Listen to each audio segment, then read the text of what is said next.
வணக்கம். அத்வைதம் செயலூக்கம் கொண்ட ஒரு கொள்கை. இந்திய தேசத்தை நெடுங்கால இருளில் இருந்து தட்டி எழுப்பிய பெருமை அதற்குண்டு. சொல்லப்போனால் 3 முறை இந்த மாபெரும் துணைக்கண்டத்தை அது அந்த காலகட்டத்தின் இருளிலிருந்தும் நெருக்கடியிலிருந்தும் உயிர்த்தெழச் செய்திருக்கிறது.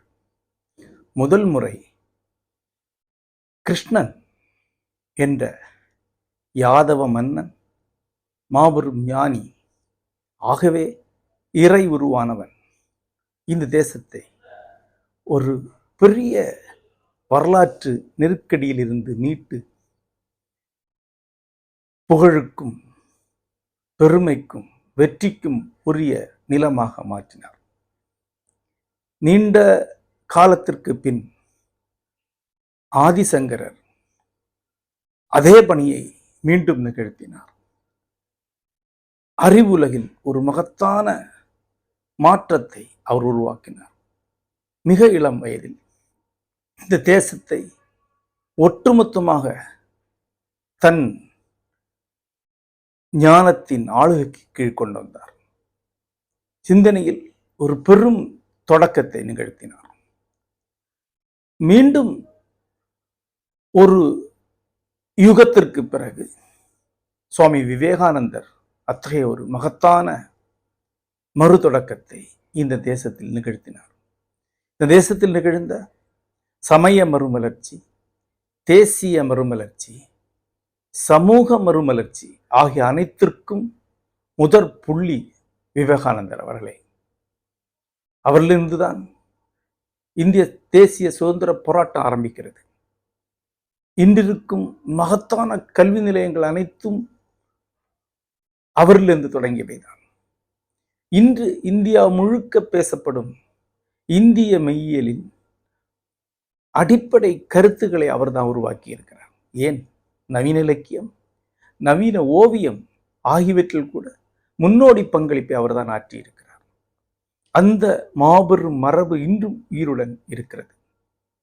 அது என்றும் உயிருடன் இருக்கும். அந்த மரபில் வந்தவர் சுவாமி பிரம்மானந்தா அவர்கள்.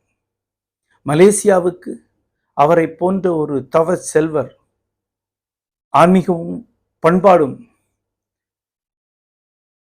சமூக வாழ்வும் அவரில் முன்னெடுக்கும் விதமாக வந்தமைந்தது ஒரு பெரிய நல்லுள் என்றுதான் நான் சொல்வேன். சுவாமி தயானந்தர் அவர்களுடைய மாணவர், வேதாந்தி, அத்வைதி.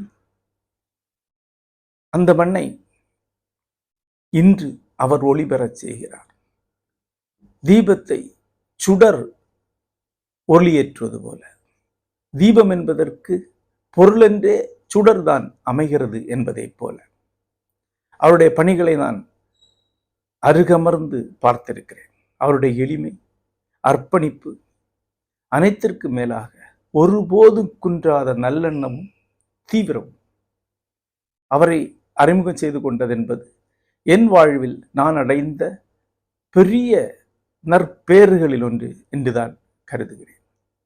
அத்வைதம் தன்னளவிலே சில அடிப்படை குணங்கள் கொண்டது. ஒன்று, அது அனைத்தையும் உள்ளிழுத்து அரவணைத்துக் கொள்ளும் போக்கு கொண்டது. அது எதையும் மறுப்பதில்லை. அதற்கு தூய அறிவே பிரம்மம் என்று கொள்ளும் ஒரு தத்துவ அடிப்படைதான் உள்ளது. ஆனால் அந்த பிரம்மம் என அனைத்து தெய்வங்களையும் பார்க்கும் விரிவும் அதற்குண்டு. ஆகவே அனைத்து சமயங்களையும் அது தன்னுள் இணைத்துக் கொள்ள முடியும். ஏன், கிறிஸ்தவத்தையும் பிற மதங்களையும் கூட அது தன்னதென்று கருத முடியும். எதுவும் அதற்கு விலக்கல்ல. இரண்டாவதாக, அது மெய்ஞானம், அது சார்ந்த அகவிடுதலை, இப்பிரபஞ்சத்துடன் தான் ஒன்றாதல், இப்பிரபஞ்சமே தான் என்ற அமைதல் ஆகியவற்றைத்தான் முன்னிறுத்துகிறது. என்றாலும் ஒவ்வொரு நாளும் அன்றாட லௌகீக வாழ்க்கையிலே நேர்த்தியையும் வெற்றியையும் முன்னிறுத்தவும் அதன் பொருட்டு போராடவும் அதனால் முடியும்.